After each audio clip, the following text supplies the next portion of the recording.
안녕하세요. 영화 한 잔의 주인장입니다. 오늘은 5월달에 본 이달의 한 잔 시간이 돌아왔는데요. 사실 5월달에는 전주국제영화제가 있었기 때문에 극장 영화는 잘 보지 못했습니다. 그래서 이번에 본 극장 영화 2개 하고 제가 OTT에서 본 영화 1개 그리고 전주국제영화제에서 본 제가 추천드리고 싶은 혹은 제가 잘 봤던 영화들을 소개해 보겠습니다. 그럼 바로 시작해 볼게요. 우선 전주국제영화제에서도 화제가 된 작품인 바로 너바다 더 밴드인데요. 이게 제목이 되게 길고 끊겨져 있더라고요. 그것부터 저는 알아봤습니다. 이 영화 B급 한번 치겠는데? 라는 생각이 들었는데요. 극장 가서 본 저의 단 한 줄 평은 Best Friend Forever 였습니다. 정말 재밌더라고요. 제가 여기 나왔다시피 스폰지밥의 완전 큰 짱팬인데 그 중에서도 좋아하는 점이 스폰지밥과 뚱이의 그런 우정을 제일 좋아합니다. 병맛스런 우정을 잘 보여준 영화라고 생각이 들었습니다. 그래서 극장에 걸려있다면 보는 것을 강추드리는 너바나 더 밴드인데요. 너바나 더 밴드는 바나더스인가요? 제가 이름을 잘 모르는데 유튜브에서 수입을 한 걸로도 유명하고 또 타블로 씨가 번역을 한 것도 유명합니다. 저는 에픽하세에서 그렇게 좀 재미있는 개그스러운 모습만 보다가 이번 번역된 걸 보니까 엄청나게 잘했더라고요. 그런 부분도 참 좋았습니다. 영화의 내용을 간단하게만 얘기하자면 밴드로 성공하고 싶은 두 절친이 있는데 이 성공을 하고 싶으나 그 과정이 너무 병맛인 거예요. 전단지를 붙여서 서동요식으로 공연을 진행한다던가 아니면 스카이 다이빙으로 돔으로 들어가서 홍보를 한다던가 하는 기상천외한 방법을 선택하는데 그러한 두 명 중에서도 항상 계획을 만들고 실행하려는 핵심 코어적인 인물이 한 명 있고요. 그것을 잘 따르는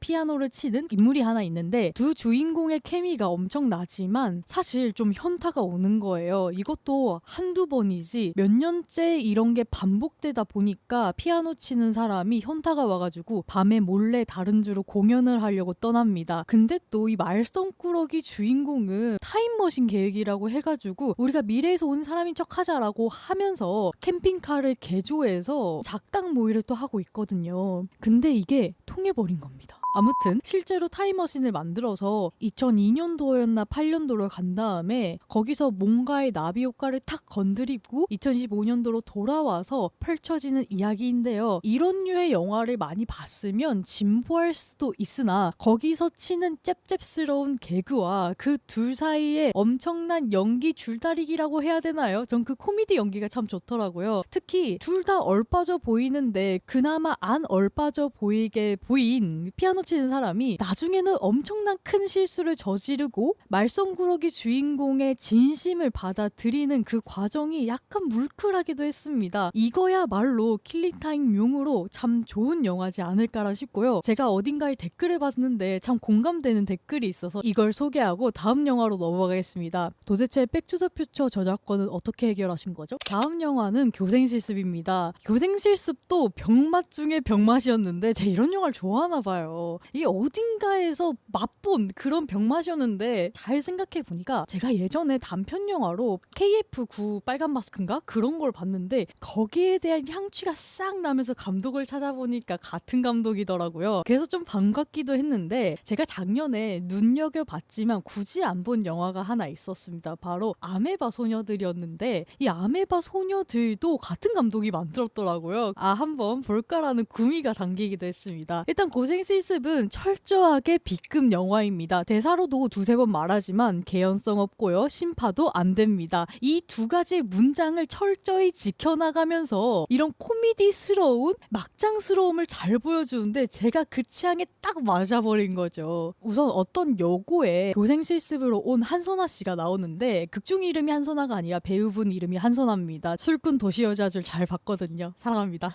한선아가 자기 모교로 교생실습을 오면서 시작합니다. 근데 이 한선아라는 인물은 보기 드문 굉장히 정의롭고 스승님에 가까운 인물입니다. 그래서 자기 말을 무시하고 이어폰을 낀 학생을 맨 처음 날부터 잡았다가 갑질을 당하는데 저는 여기서부터 영화의 톤이 정해졌다라고 생각이 들어요. 그 아빠가 갑질 이러면서 장풍을 쏘는데 한선아의 담임 선생님이었던 이제는 사수 정도가 되겠죠. 그 선생님이 갑질에 이렇게 당하고 한선아도 너도 빨리 갑질 이러니까 한선아도 이렇게 당하는 그거 자체가 여기서부터 약간 호불호가 갈리겠다라는 생각이 들었습니다. 저는 거기에서 호였고요. 뭐냐면 이렇게 말도 안 되는 개그를 이제부터 쭉 보여주겠다라는 거죠. 영화의 내용을 따져보자면 별거는 없습니다. 사회적 비판을 하는 것도 아니고 엄청난 코미디를 만들겠다 아니면 코미디 스릴러를 만들겠다 이런 게 아니라 그냥 내가 한번 B급을 만들어 봤는데 트라이 이런 느낌인 거예요. 특히 제가 좀 센세이션하게 재밌게 봤던 거는 이게 영화를 딱 2등분으로 보자면 맨 처음에 호러 스릴러에 집중했던 부분이 있고 그 다음에 최종 보스를 만나러 가는 그런 챕터를 깨는 장면이 있는데 이 챕터를 깨는 장면에서 호러적인 연출을 쭉 끌어오지 않고 대뜸 바로 게임으로 넘어가 버리는 게 참 재밌었습니다. 옛날에 닌텐도에서 했던 것처럼 도트로 이렇게 나와서 설명을 하고 게임을 클리어하는 것처럼 관객에게 알려주는데 그 설명이 저는 참 신선했습니다. 영화에서는 처음 보는 것 같았고 이걸 보자마자 또 느낀 생각이 싫어하는 사람은 엄청 싫어하겠다라는 생각도 들었어요. 그 뒤로는 유치함의 향연입니다. 사실 이게 맞아요. 뭐 이곳이 국어 영역 해놓고 끝말잇기를 한다던가 이곳이 수리 영역 해놓고 수리와는 아무 전혀 상관없는 빠른 걸음을 뛴다던가 3곳이 영어 영역 해놓고 권모술수가 난무하는 영어 영역을 치른다던가 혹은 퀴즈 선생님이 나타나서 아재 개그를 한다던가 그런 부분은 딱 이 영화가 어디에 방점을 찍고 있고 이것을 정말 잘 먹히고 있다라는 것을 보여주는 장면입니다. 그래서 저는 마지막에 심판은 안 돼라고 하면서 어와둥둥 끌어안는 게 전혀 심파로 안 보이고 얘네 어떡하려나 막 이런 생각도 들고요. 참 재밌게 잘 본 영화였습니다. 그 다음은 제가 OTT로 본 프로젝트 Y입니다. 이거 제가 왜 봤냐면요. 명성이 자자한 거야. 이게 얼마나 막 못 만들어졌는지 쇼츠로도 나오고 막 많이 까였더라고요. 근데 제가 또 이쁜 누님들 어떻게 참습니까? 또 봐야 되지 않겠습니까? 그래서 딱 틀어서 봤는데 이게 배우는 배우고요. 영화는 영화로 보자면 사실 잘 기억이 나지 않을 정도로 그런 무색무취에 가까운 작품이지 않았나라는 생각이 듭니다. 프로젝트 Y는 부국제에서 야외 상영으로 한번 틀어졌나? 그럴 거예요. 짱구도 야외 상영했던데 야외 상영에 무슨 저주가? 아무튼 보면 이제 한소희 배우랑 전종서 배우가 나와가지고 둘이 절친 케미로 사기 당했던 7억이었나요? 그걸 되찾으려고 하는데 그 밑에 금괴가 있어가지고 얽히고 설키는 뭐 여성 느와르를 만들려고 하는 것 같으나 다 실패했습니다. 그렇게 만들지 말았어야 했습니다. 왜냐면 일단 개연성이 없어요. 보세요. 고유 번호라 해야 될까요? 그 고유 번호도 안 지켜져 있는 금이 있습니다. 그게 꽤나 많았는데 그 겁나 무거울 거거든요. 그 뭐 무거울 건데 그거를 그냥 번쩍 들어서 그냥 끌고 오는 것도 사실 저기서부터 이런 느낌이 좀 들었습니다만 뭐 영화적으로 뭐 가볍다고 치죠. 그러면 저 금을 어떻게 옮기려고 하지? 저거를 해외로 내뺄 수 있나? 그거에서 나온 게 이제 일본 대사관이랑 커넥이 있어가지고 뭐 하나만 옮겨주십시오 이건데 하겠어요? 안 하고 말지. 그 영상이 있다고? 저 같으면 안 하고요. 아니다. 저 같으면 한다고 하고요. 그거 빼돌릴 겁니다. 그 돈이면 나도 잘 먹고 잘 쓸 수 있을 거예요. 동영상을 들고 있는 사람들을 다 찾아내서 없앴겠죠. 그게 느와르 아닙니까? 근데 너무 순진하게 속아주고요. 그것도 어찌저찌 해서 잘 일이 풀려서 일본으로 뜨기만 하면 되는데 갑자기 엄마가 트롤링을 해가지고 금괴를 들고 호빠를 쳐들어가서 지가 스스로 잡혀요. 이것도 너무 웃겼거든요. 애기들을 위한 희생이라고 했는데 사실 그렇게까지 희생이 필요한 건가? 라는 의문이 많이 들고 마지막에 그 정성도 배우가 엄마의 복수를 하겠다시고 여권을 다 찢어서 버리지 않습니까? 불태우는데 굳이 그렇게 할 필요가 있었나? 복수 잘하고 여권 들고 일본으로 튀면 되는 거 아닙니까? 그걸 굳이 태워가지고 국내에 머무를 필요가 있었나? 그런 생각이 들더라고요. 근데 영화를 보면서 제가 지금 막 생각나는 것만 말해서 그렇지 보는 내내 불쾌하기 짝이 없게도 계속 의문점이 들어요. 쟤는 왜 저러는 거야? 왜 저렇게 행동하는 거야? 이게 맞아? 진짜로? 그리고 영화가 약간 쇼츠에 맞춰져 있다라는 느낌도 많이 들었어요. 그냥 이것 잘라서 쇼츠로 돌리면 되게 조회수 빨 것 같아 라는 느낌이 들어서 그렇게 좋게 보지는 않은 프로젝트 Y인데요. 그런 누아르물을 보고 싶은 사람들에게는요. 차라리 차이나타운이나 아니면 쿠엔틴 타란티노 감독의 헤이트 브레이크 정도? 그게 누아르물일까는 잘 모르겠지만 그게 훨씬 재밌습니다. 재미면에서는 그게 훨씬 재밌기 때문에 그걸 보시는 걸 사실 강력 추천드립니다. 그래서 제가 이렇게 세 가지 10가지만 5월달에 봤고요. 전주국제영화제에서는 한 27개? 6개 정도 영화를 봤는데 그 중에서 제가 가장 손에 꼽는 영화는 그 무엇도 아니고 바로 사탄탱고입니다. 사탄탱고 너무 좋았어요. 집중력이 그렇게 좋은 편도 아니지만 7시간이 넘는, 세고 보니까 8시간 정도가 넘었더라고요. 왜냐면 중간에 인터미션도 있기 때문에 그런 것 같은데 제가 한 번도 자리를 떠나지 않았어요. 갔다 갔다 하기 좀 귀찮더라고요. 배고 고프고 목도 마르고 하는데 화장실은 가기 싫어가지고 앉아가지고 꿋꿋하게 다 봤는데 그런 경험이 왜 이렇게 필요하고 사람들이 칭송하는가를 알 것 같은 훌륭한 영화였습니다. 그래서 자세하게 말하고 싶으나 제가 톱파보기 영상을 준비하고 있거든요. 아마도 수요일쯤에, 다음 주나 이번 주 수요일쯤에 나올 것 같은데 거기서 조잘조잘 떠들어 보도록 하고요. 그 다음으로 좋았던 영화는 사건 번호 137이었습니다. 사건 번호 137은 작년 칸 영화제에서 경쟁 부분에 올라왔던 작품인데요. 2019년도 프랑스에서 발생했던 노란 조끼 사태 혹시 기억나시나요? 노란 조끼를 입고 사람들이 가격한 시위를 해가지고 전 세계가 주목했던 적이 있었는데요. 그때 당시의 감찰 경찰이라는 지위의 주인공이 이 사건을 이끌어 나갑니다. 감찰 경찰이란 게 뭐냐면 경찰을 감찰하는 거예요. 그러니까 시위가 일어났으면 그 시위 과정에서 합법한 절차로 이 경찰이 진압을 했는가, 혹은 뭐 범죄 현장이 있었는데 합법한 절차로 경찰이 진압했는가를 말한 겁니다. 여기서도 바로 드러나는 게 경찰의 과잉 진압과 그로 인한 피해자들이죠. 근데 이 검찰 경찰이라는 위치는 과연 경찰의 편일까요? 아니면 피해자들의 편일까요? 사실 이 직책이 만들어진 이유는 프랑스 정부가 경찰은 클린하다, 그러니까 적법적으로 우리는 시위도 다루고 있고 범죄를 진압하기 때문에 그런 걸 보여주기 위해서 만들어낸 자리입니다. 그래서 경찰 내부에서는 내부의 총질하는 나쁜 애들이고요. 시민들의 입장에서는 우리들의 말을 대변해주는, 들어주는 경찰이 아니라 이 허울뿐인 경찰 아니냐, 매 그렇게 해가지고 신고해봤자 어차피 경찰 편 들 거면서 왜 있냐, 왜 세금 먹냐라고 하는 양쪽에서 공격받고 있는 꽤나 고달픈 직책이다라고 볼 수 있고, 이 직책에 있는 사람이 바로 주인공이라 할 수 있겠습니다. 보면 제가 전반적인 스토리를 말씀드릴 수는 없으나 이 영화를 보면서 가장 크게 느꼈던 바는 공무원의 고달픔? 세상의 모든 공무원분들 파이팅 하십시오.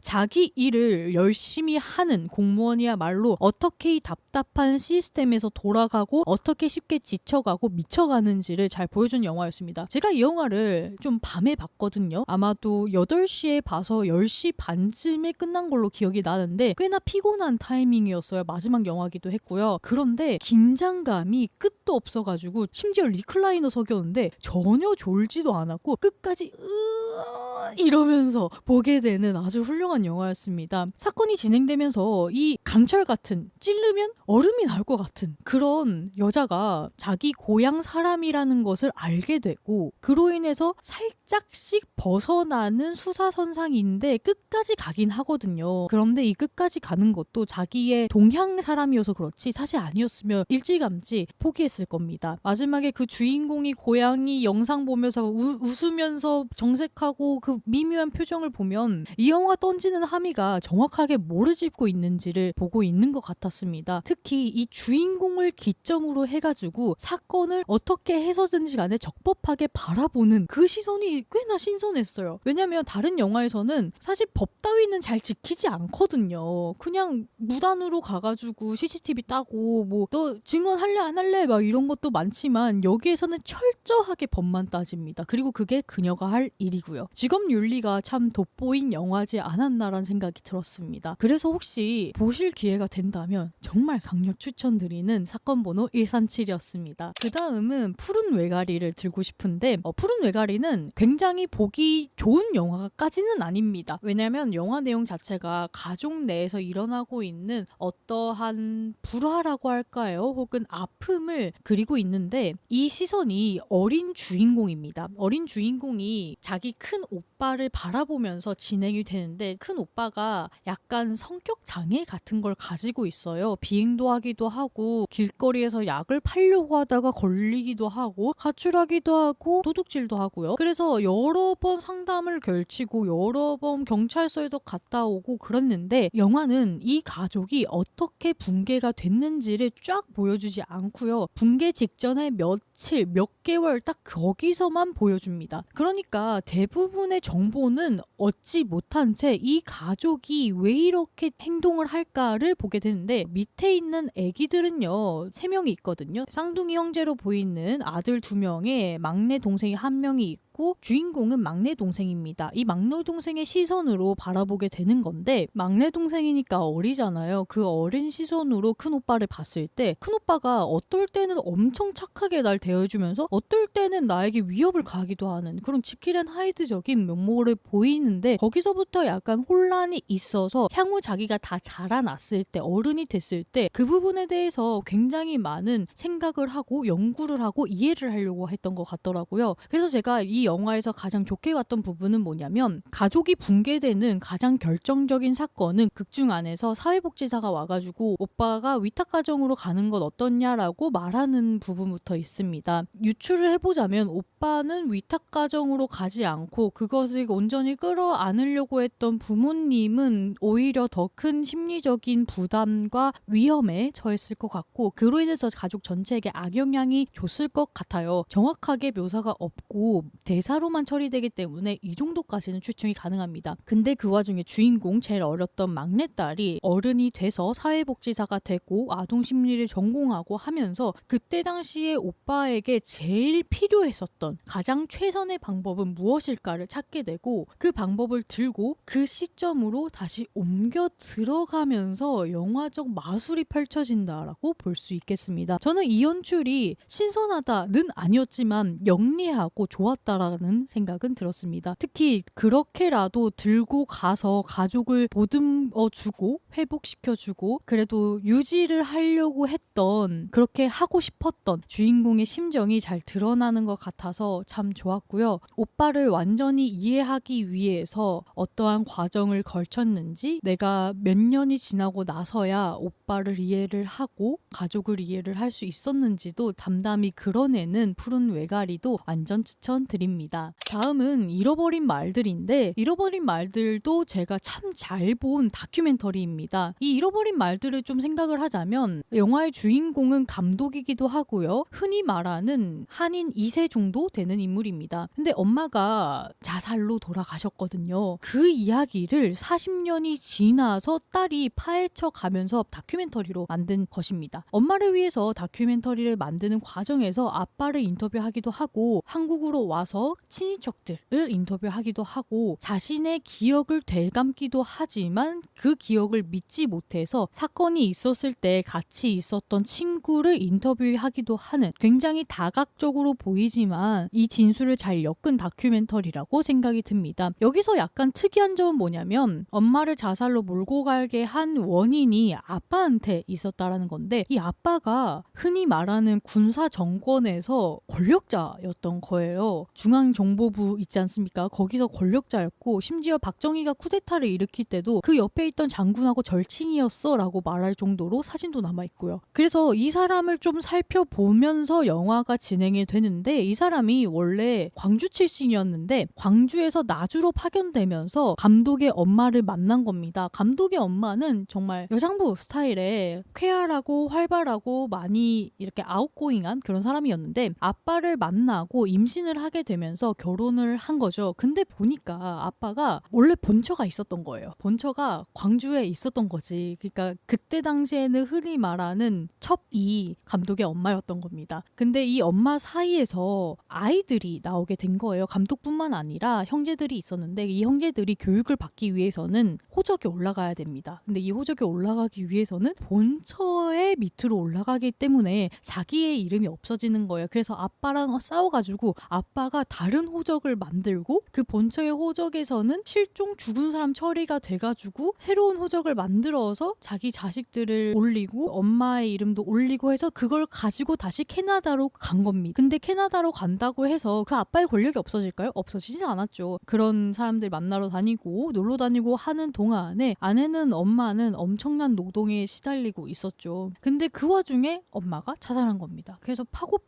보다가 이 자살의 원인이 심리적인 요인이 많았겠죠. 근데 이 심리적으로 탁 건드린 게 아빠라는 사실이 밝혀졌고, 그래서 아빠를 인터뷰하는 걸로 영화를 시작했고, 아빠는 심지어 그때 당시에 가부장적이나 폭력적인 성향에 대해서 인정한다, 용서하고 다시는 이런 사람들이 나타나지 않기 위해서 날 찍어라라고 한 거였지만, 여기서 딱 감독이 말합니다. 나는 아빠에 대해서 찍은 게 아니라 엄마에 대해서 찍은 거라고요. 그러면서 제가 참 인상 깊게 봤던 연출이 나오는데, 감독이 한국어가 많이 서툴러요. 왜냐면 캐나다에서만 자랐기 때문인데, 아빠는 한국어로 하고 번역가가 있고 그 다음에 감독이 영어로 말하고 번역가가 또 아빠한테 전해주는 이런 방식으로 진행이 된 인터뷰가 있었습니다. 근데 그때 아빠가 뭔 말을 하면 번역가가 그것을 감독에 번역을 해주고, 감독이 그걸 바로 잡으면서 그건 전혀 사실과는 다르다라고 하면서 하나 즉각적으로 피드백해 나가는 과정이, 감독이 얼마나 인터뷰에 진심이고 엄마를 어떻게 생각하는지 애정이 느껴지는 연출이었다고 생각이 듭니다. 또 제가 눈여겨본 연출은, 다큐멘터리 형식이라고 하면 인터뷰가 많이 있다고 그 인터뷰의 시선은 카메라가 됩니다. 그러니까 카메라가 인터뷰어가 되고 인터뷰를 하는 사람을 이렇게 찍게 되는데, 이 카메라가 한번 크게 움직일 때가 있어요. 감독하고 그녀의 친구가 침대에 앉아있고 그 건너편 베란다에서 아빠가 이렇게 체조를 하고 있는데, 카메라는 그녀들의 뒷모습을 잡고 있다가 감독이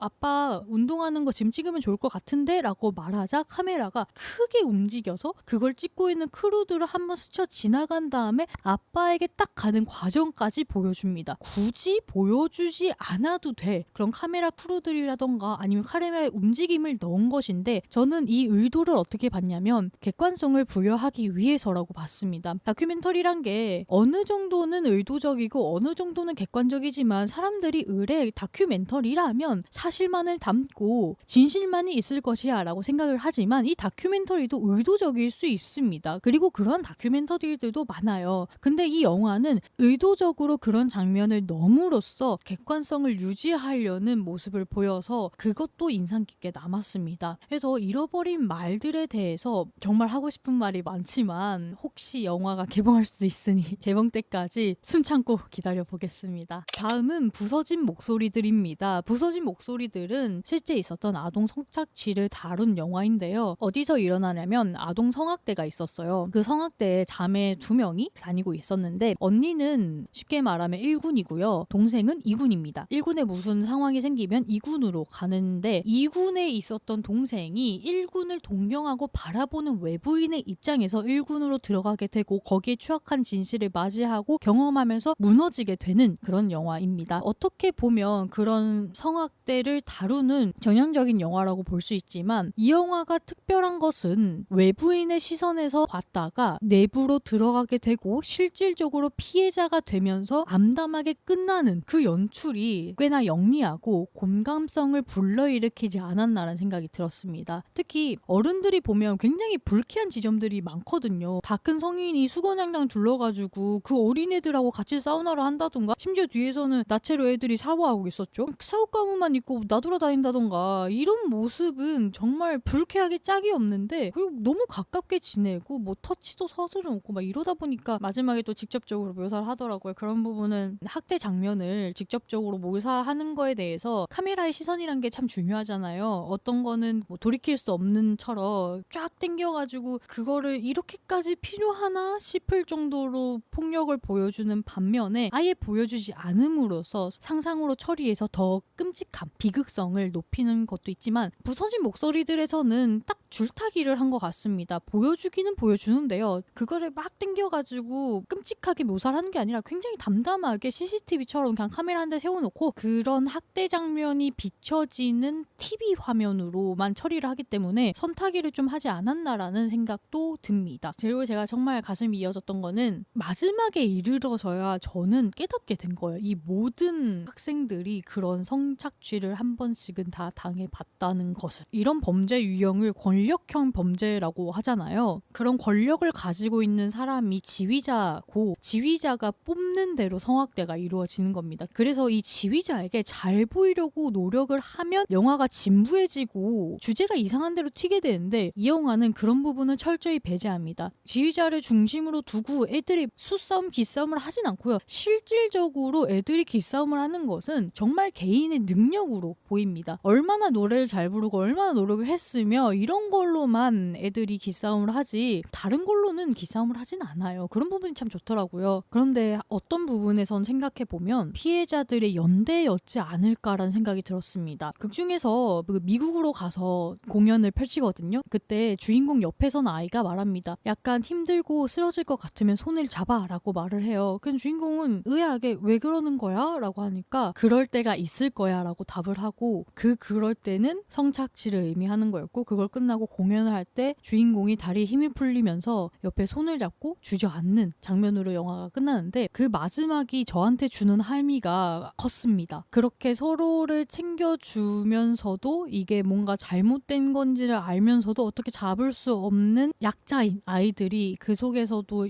연대를 하고 있구나 그러면서 좀 마음이 미어지면서도 외부의 시선에서 내부로 들어가서 피해를 겪고 그런 과정을 담담하게 잘 보여주는 영화여서 이런 거에 혹시 면역이 있고 좀 보고 싶으시다면 추천드리는 부서진 목소리들이었습니다. 자, 이렇게 해가지고 주인장이 5월달에 본 금영화와 OTT 전주국제영화제를 다녀와서 마음에 들었던 영화들을 소개해봤는데요. 이달의 영화가 무대본으로 진행되기도 하고 사실 분량이 굉장히 길게 나오기 때문에 영상의 퀄리티는 떨어질 수도 있으나 그냥 한번 틀어두고 청소를 하거나 설거지를 하거나 혹은 다른 일을 하는 그런 용도로 들어주셨으면 좋겠습니다. 그리고 5월달에는 제가 놓친 화제작들이 많았잖아요. 악마는 프라다를 입는다라던가 아니면 슈퍼마리오 브라더스라던가 아니 마이클도 있었죠. 저는 보지 못했는데 혹시 보신 사람들이 있으면 댓글로 알려주시고요. 5월달에 나이 영화 참 재밌게 봤어요 라고 하는 것도 댓글로 알려주시면 주인장의 답글을 받아볼 수 있습니다. 그리고 구독, 좋아요, 알림 설정도 부탁드립니다. 제 채널의 80% 정도가 구독을 하지 않았더라고요. 구독